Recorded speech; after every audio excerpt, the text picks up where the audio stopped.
Dan terima kasih mungkin telah dipertemukan hari ini dengan Ibu Susi. Mudah-mudahan menjadi jalan barokah dari Allah Subhanahu wa taala. Amin. Amin. Dengan doanya ya, walaupun bagaimanapun juga ya kan ini kan yang namanya institusi pemerintah, kami hormati. Ya.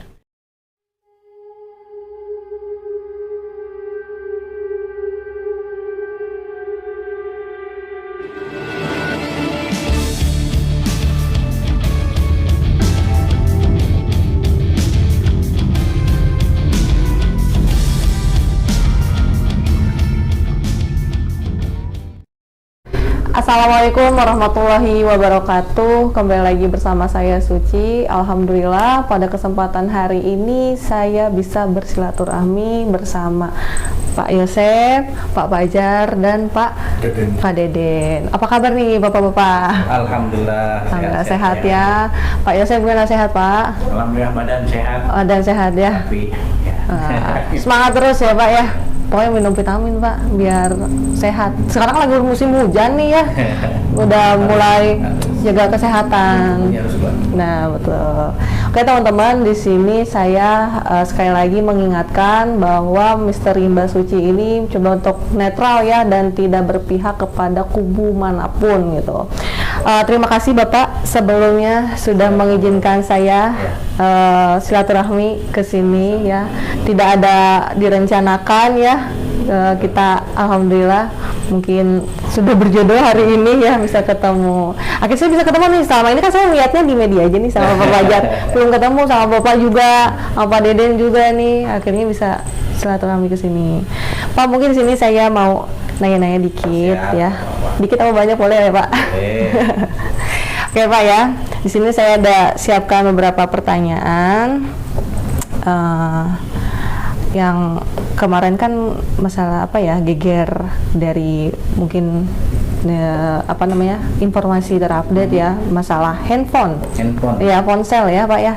Masalah ponsel itu kan katanya informasinya ditemukan ada 10 unit katanya. Nah, mungkin Bapak bisa jelaskan ya, dan itu diantara 3 unit milik almarhumah. Itu sebetulnya cerita yang sebenarnya seperti apa sih Pak? Ya. Jadi begini, ketika tanggal 26 November ya, 2021 kita dipanggil Polda, di BAP, ada pertanyaan terkait dengan kepemilikan dus handphone, bukan handphonenya. Oh, dus ponsel. Oke. Ponselnya ya. Salah satunya itu 3 milik Ibu Amel, 1 milik Ibu Tuti. Nah, gitu. Dusnya ya, bukan ponselnya. Dan ada salah satu handphone, tapi rusak, milik Amel. Oh gitu, milik Amel. Berarti itu ada berapa tuh Pak totalnya? Kurang lebih 11-an lah. 11-an. Itu dusnya aja. Ditunjukkan oleh penyidik, tolong nih, mana aja milik siapa ini, dus apa ini, siapa. Dikasih oleh atau ditunjukkan oleh Pak Yosef, oh ini 3 nih milik Ibu Amel, nah ini milik almarhum Ibu Tuti. Oh gitu. Jadi berarti bukan ponsel ya, berarti boleh ditekankan lagi ya teman-teman, ternyata bukan ponsel tetapi dusnya ya. Dus. Oke, berarti dus ponselnya ya. Oke, pertanyaan selanjutnya nih Pak. Nah ini kan udah geger banget nih ya masalah nasi goreng. Mungkin Bapak juga sudah tahu ya ceritanya. Sama dipertanyakan oleh penyidik juga. Oh gitu.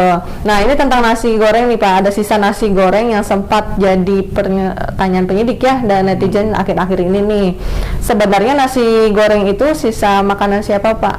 Nah mungkin bisa dijelaskan waktu tanggal 17 Agustus malam itu pada saat Pak Yosef ke rumah sebelum pulang ke rumah Bu Mimin, apa di sana ada bekas nasi goreng apa belum atau gimana tuh? Ya, jadi gini, sama dipertanyakan aja, dipertanyakan juga di penyidikan ini. Artinya ini merujuk kepada kebiasaan Amel ya, kebiasaan Amel. Jadi apakah Amel itu malam suka makan? Kalau misalkan dia lapar malam-malam itu kan, apakah dia beli sendiri atau lewat online, ya GrabFood ya, GrabFood. Itu aja dipertanyakan terkait dengan kebiasaan Amel. Dan ketika dipertanyakan oleh penyidik ke Pak Yosef, sebelum berangkat jam 9 sekian ya, itu dari rumah si Siti, itu tidak ada namanya nasi goreng di meja. Oh, oke. Jadi ketika disodorkan oleh penyidik berupa foto, gambar nasi goreng, ya apa yang ditanyakan penyidik, Pak Yosef menjawab seperti itu. Jadi tidak pernah melihat keberadaan nasi goreng. Oh, berarti meja itu bersih ya? Bersih. Nggak ada nasi goreng ya? Berarti nasi goreng itu baru berarti? Baru. Dan ada juga itu ada bekas makanan juga. Makanan lain, bungkusnya. Dipertanyakan juga. Kayak kertas minyak gitu ya? Ya, kertas minyak dipertanyakan. Tapi makannya sudah habis. Kalau nasi goreng masih ada sisa. Oh gitu. Jadi itu nasi gorengnya itu apakah dia ada pakai tatakan piring atau ya, kalau kertas biasa? Amel kan menanyakan kebiasaan Amel makannya seperti apa ke Pak Yosef. Kalau Amel ketika kalau misalkan beli online ya, itu sama kertasnya di atas piring itu. Kalau yang difoto, yang ditunjukkan oleh penyidik itu langsung ke piring itu, nggak pakai alas lagi gitu. Oh, langsung ke piring. Biasanya kalau kebiasaan Amel itu selalu ada kasih kertasnya itu masih ada ya, baru tatakin pakai. Ya, ditutupin tuh di piring atau piring, ditata piring. Ditanyakan juga terkait dengan kebiasaan Amel kalau malam itu apa? Itu masak sendiri atau order masak ya, masing beli gitu ya? Atau beli gitu. Jadi Amel nggak pernah masak sendiri kalau malam lapar, biasanya online order belanja keluar gitu. Oh gitu. Itu beli biasanya buat Amel sendiri atau sama ibu? Sama ibunya. Kalau nasi goreng, kalau misalkan ya itu buat Amel sama mamanya, nggak pernah makan sendiri, selalu berdua ya. Berarti apa selalu berdua ya sama ibunya ya. Cuman tadi ada kebiasaan yang dipertanyakan oleh penyidik, itu kebiasaan makannya Amel seperti apa? Seperti apa? Jadi ada tatakan atau kertas di atas ya piring itu, biasanya di atas piring itu Amel seperti itu makannya gitu. Kalau misalkan pesan dari luar, tapi kalau misalkan kemarin ditunjukkan itu tidak ada. Langsung nasinya di piring, gitu. Oke. Itu disampaikan di dalam BAP ya, yang masalah nasi goreng ya. Nasi goreng. Nah, itu kemarin kan saya juga ada sempat wawancara ini saksi ya perihal mobil Alphard, posisinya ya. Mungkin waktu Bapak masih ingat nggak waktu ke rumah Ciseti ya, itu posisinya gimana tuh Pak? Apa rapi? Apa menceng? Pak Yosef itu pamit dari rumah Ciseti itu kurang lebih jam 9 sekian. Posisi mobil itu menghadap ke arah berlawanan, bukan ke jalan ya, tapi ke arah ke dalam sana. Ke dalam. Jadi nggak berbalik. Kalau berbalik itu ketika Pak Yosef datang pagi-pagi. Itu posisi Alphardnya sudah naik sebelah ya ke teras. Iya betul. Gitu. Dan menghadapnya juga ke jalan. Sempat kaget juga itu Pak Yosef datang ke rumah Ciseti. Jadi dipastikan bahwa ketika berangkat mobil itu tetap pada posisi parkir.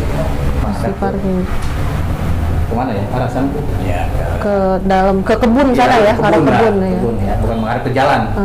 Berarti posisinya mobil BMW di sini, ya, mobil Alphard Yarisnya di sebelah belakang BMW. Ya. Belakang BMW berarti dekat sebelah Alphard ya. Oh berarti posisinya masih ini ya, rapi gitu ya. Dan pagar pun pagar penghalang itu portal pun terpasang. Ketika datang Pak Yosef sudah tidak ada portal, posisi portalnya sudah kebuka posisinya di dekat mobil BMW. Oh. Dan almarhum sebelum berangkat Pak Yosef pamit itu sempat portal juga tutupin. Jadi sebelum berangkat Pak Yosef ke rumah itu, Pak, nyebutnya apa? Pak, itu jangan lupa portal tutupin. Gitu. Jadi begitu balik pagi-pagi, posisinya sudah berubah semua. Udah berubah semua ya. Mungkin apa sih Pak perasaan Bapak ketika pas pagi-pagi datang melihat rumah berantakan, Terus waktu itu tahu nggak udah nggak ada nih itu Amel sama ibu nggak ada. Iya, yang diperkirakan awalnya itu kan ini Amel itu diculik. Oh iya, karena berantakan itu ya. Berantakan. Makanya Pak Yosef itu cari-cari, nggak ketemu Amel, manggil-manggil, sering manggil-manggil ya. Karena posisi mobilnya ada bekas nanjak ya. Selip gitu ya, ya di jadi rumput. yang prediksi Pak Yosef ini Amel diculik. Makanya dia tapi memastikan dulu apakah di dalam bak itu ada Amel, dicari dulu lah oleh Pak Yosef. Makanya di air itu kan tingginya berapa bak itu segini itu apa ada sedikit nyepret lah gitu nyepret ke bajunya. Oh iya, darah ke kancing teh ya Pak. Ya itu mah noda darah. Kecil. Ketika nyari kan yang dari karena dalam posisi segini baknya itu. Saking paniknya kali ya. Ya sih kadang kalau bisa kita panik nggak mikir rasional ya Pak ya. Iya. Cari ke belakang sampai ke bawah nggak ada. Nggak ada. Makanya ketemu Pak Ujang ya. Iya. Waktu mau berangkat ke Polsek ya jam 7.24. Iya. Sempat telepon. Pernah sempat telepon Amel, tapi nggak. Tapi nyambung Pak. Nggak berdiri, memanggil. Jadi nggak nyambung. Oh. Kalau Yuris di telepon yang angkat istrinya. Ya. Di 26 telepon Yuris. Langsung ke tengah apa ya? Yang angkat istri. Baru nggak lama kemudian Yuris yang telepon. Oh. Jam 7.35 setelah lapor dari. Ini udah dituangkan semuanya di dalam BPKP. Oh. Iya. Waktu pas ketahuan di dalam mobil Arfad tuh Pak, almarhumah ya di belakang di bagasi. Kan Bapak sempat lihat nggak sih Pak mayatnya itu maksudnya? Kalau awal datang itu tidak melihat. Nggak melihat ya. Nah pas kan rame-rame ya. Nah itu ditunjukkan oleh warga. Warga ya. Iya katanya warga yang nemuin katanya ya ada kaki katanya ya di jendela gitu. Pak Yosef tadinya mau menghampiri dilarang itu yang bikin sakit. Oh. Jadi terus kepala bukan. Iya bukan ya. situ. Apa Pak perasaan Bapak pada saat itu ngelihat sangat sakit ya sebetulnya. istri sama anak, apalagi anak kesayangan. Hampa langsung. Rasanya hampa. Iya sih ya. Apalagi anak bungsu kan biasanya deket sama ayah ya. Ya artinya begitu seorang ayah sayang kepada anak bungsu juga, dia juga sayang kepada kakak. Iya. Dia juga sayang. Sayang enggak. Semua iya namanya orang tua pasti sayang sama anaknya. Tapi kan kalau cewek biasanya suka apa ya deket lah lebih dekat gitu. Iya ya. Kan dari awal ya namanya Yuri itu kesayangan juga. Iya. Bareng terus ya. Yang lebih ingatnya itu ketika ada pembicaraan Amel ke bapaknya. Kalau misalkan mau pergi kemana-mana, mamanya udah ada Amel. Udah ada Amel. Karena baru belajar, baru bisa. Oh bisa nyetir mobil, jadi mau kemana-mana nanti yang anterin Amel. Bapak mau golf kemana Amel yang nyetirin. Sampai bicara sampai itu dia. Oh. Mungkin ada obrolan terakhir nggak Pak yang Bapak masih inget gitu sampai sekarang? Yang membekas itu di hati Bapak? Ya itu aja, enggak ada yang disampaikan dari mamanya sampai mamanya. Pak Amel punya janji ingin berterima kasih ke Bapak balas budi karena sudah disekolahkan selesai kuliah ingin kerja ingin balas budi itu ya. Jadi intinya mau bahagiain Bapak gitu ya. Jadi ibaratnya mah gantian lah ya.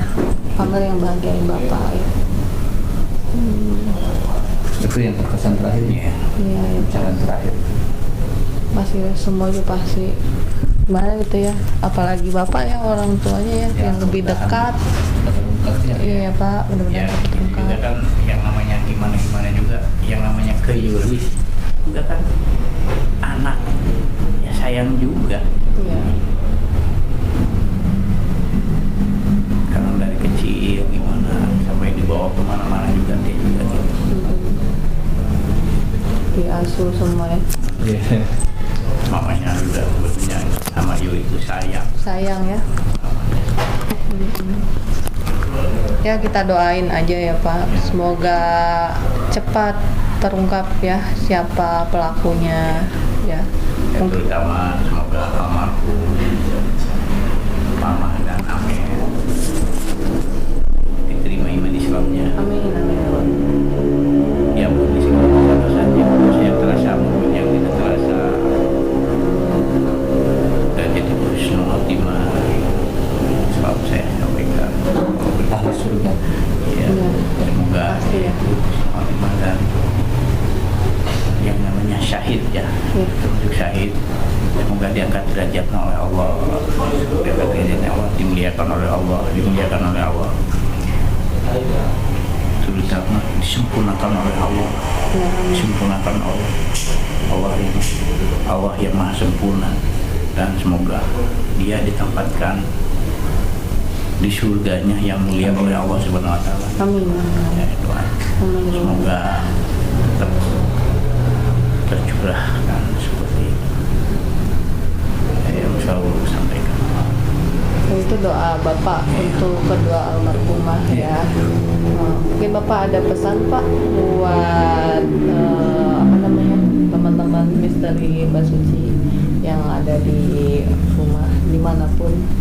Atau mungkin Bapak minta doanya biar cepat. Terutama ya yang itu dari keluarga misteri dan ya, keluarga semua termasuk ini yang mendampingi dari Pak Fajar dan keluarga besarnya Baihaqi, Al-Baihaqi semua terima kasih telah memberikan dukungan moral untuk ingin terungkap kasus ini dan bisa cepat selesai. Karena kita juga kasihan, maaflah, kita juga kasihan terhadap semua penyidik ya, begitu lelahnya, terutama kepada, makanya kita serahkan 100% kepada penyidik polisi itu ya.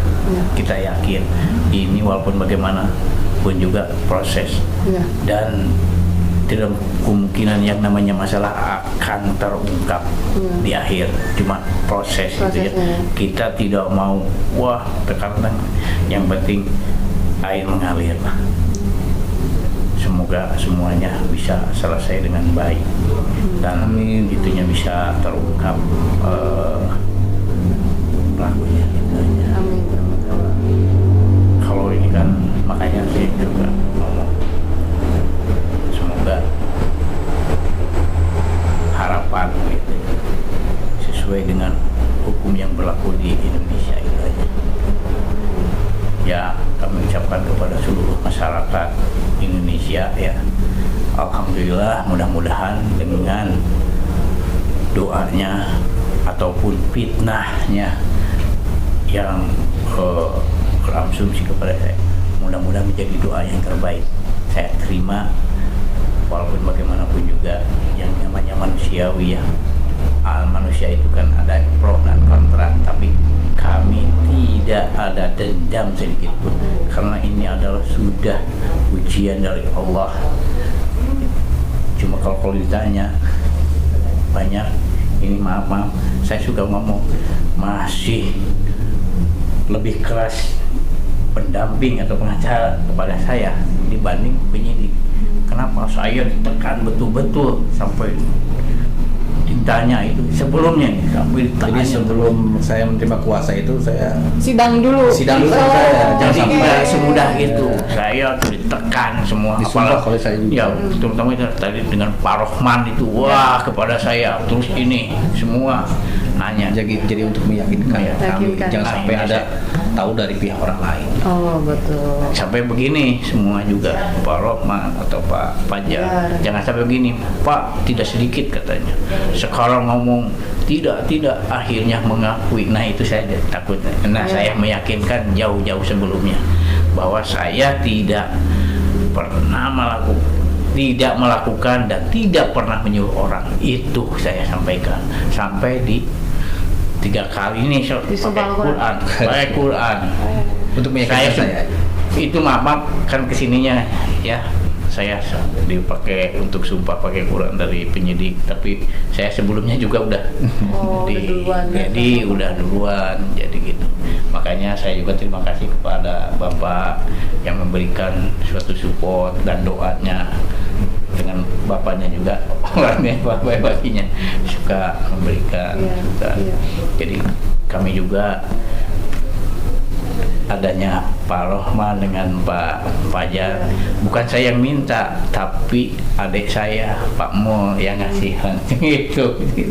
Saking sayangnya ini seorang adik ke kakak. Makanya pas waktu kejadian saya langsung dibawa adik, tadinya mau ke anak saya, tapi kan mungkin ada bisikan-bisikan yang lain gitu. Udah jadi takut apa? Takut terganggu berumah tangganya, lebih baik kita di adik aja gitu. Saya dengan Yuris juga baik, nggak ada nggak ada permasalahan sebetulnya. Tapi ada keinginan nggak sih Pak untuk silaturahmi, karena kan kayaknya kalau di media gitu kesannya tuh Pak Yosep dan Pak Yoris ya kayaknya kesannya seperti orang berantem musuhan. Kayaknya kita berharap. Artinya begini, jangan sampai panjang betul. Pak Yoris dengan bapaknya. Ini orang tua. Iya. Ini walaupun bagaimana, saya ayahnya Yoris. Gitu. Makanya kami berharap semoga penyidik bisa mengungkap siapa pelakunya. Tidak ada kesalahpahaman. Tidak ada kesalahpahaman. Ya, makanya kita berpikir itu sangat rasional, karena penyidik itu profesional, polisi itu profesional, kita juga rasional. Kenapa? Nanti kalau berakhir dengan ditemukannya siapapun pelakunya, insya Allah bagaimanapun juga kita akhir kemudian akan bisa bersatu kembali. Maka kita lebih manusiawi gitu, jadi nggak mau memaksakan pada saat-saat sekarang ini. Tapi tanda kutip saya tidak ada, walaupun tidak ada permasalahan apapun dengan anak. Tidak ada. Itu cuma salah paham doang. Salah paham. Bukan konflik ya, tapi salah paham. Ya. Jadi nggak ada. Tapi untuk keinginan kayak bertemu silaturahmi gitu sama ya namanya manusiawi kan itu selalu ada ya. Tapi ya itu cucu ya. Cucunya apa namanya? Nenggia ya main sama dia kan mamahnya, bibinya yang almarhum itu kan termasuk saya itu kesayangan cucu. Cucu pertama ya. Beda kadang kalau cucu pertama ya rasanya teh. Itu mungkin. Jadi sekali lagi harapannya itu semoga cepat terungkap dan bisa bersama lagi ya Pak. Selesai kita bisa bersama lagi dengan keluarga. Itu harapan Bapak Yosep untuk Kang Yoris dan keluarga ya. Ya semoga Allah memberikan segala sesuatu yang terbaik untuk saya. Amin. Dan sekali lagi terima kasih kepada Pak Fajar, kepada Zen, keluarga, termasuk Pak Rohman juga, adik saya, keluarga yang mendukung dari manapun, terutama orang tua saya di Lembang, kakak dan adiknya ya, sama cucu semua. Ya saya nggak ada. Pak Yosep, ini kan keluarga korban juga. Yuris juga mengharapkan seperti itu ini supaya kasus ini cepat selesai, cepat terungkap. Jadi keluarga korban itu ya Pak Yosep, ya Yuris juga. Sama saya yakin Pak Yuris juga tetap berharap sama dengan Pak Yosep cepat terungkap. Gitu kan. Siapa sih gitu ya pelakunya? Maka sekali lagi saya percayakan dalam hal ini kepada penyidik kepolisian 100%. Saya yakin ini pasti kapanpun bisa terungkap. Yakin itu.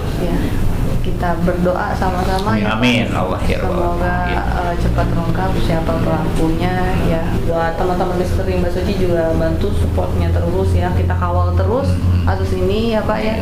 Makanya saya juga dari awal niatnya untuk membantu mengawal ya gitu supaya tidak ini ya hidup ya gitu ya kasusnya. Ya termasuk terus. Kemarin mungkin yang terakhir waktu dengan Pak Ketua ini Pak Fajar, kita di Polda alhamdulillah dalam pemeriksaan makanya dalam pemeriksaan itu penyidik enak, air mengalir, jadi tidak ada tekanan, paksaan, sesuai dengan apa yang kita ingat, apa yang kita pernah lakukan, apa yang pernah kita lihat, itu aja kan.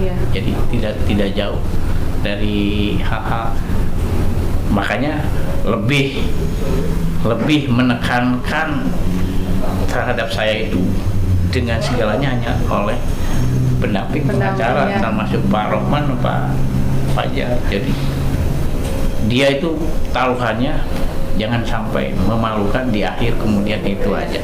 Maka terima kasih Pak Fajar telah memberikan sesuatu support ya, dukungan moral yang untuk kita berbuat lebih baik, berbuat kejujuran, dan tidak diharapkan dengan apa yang dikatakan dengan kebohongan itu aja.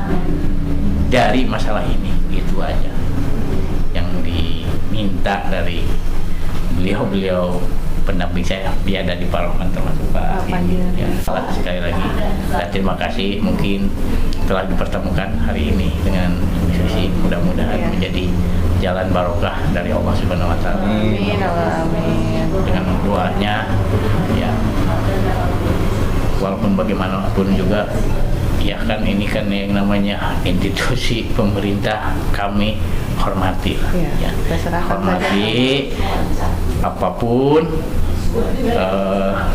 yang dilakukan, itu yang terbaik, dan saya terima, dan terima kasih sekali lagi kepada penyidik ya, kepolisian, yang namanya pemerintahan sangat memperhatikan masyarakatnya.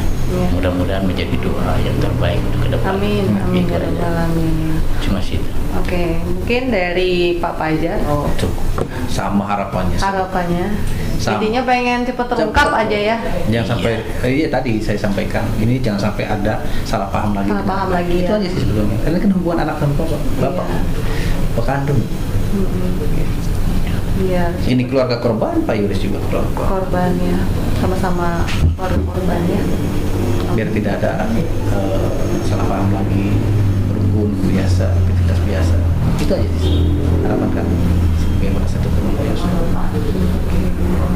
Baik, terima kasih banyak untuk Pak Yosef ya, Pak Fajar, Pak Deden atas waktunya. Mohon maaf ini ya saya silaturahminya nggak ada rencana. Siap. Kebetulan juga habis dampingi Bu Mimin ya tadi ya. Terus selesai jam berapa tadi Bu Mimin?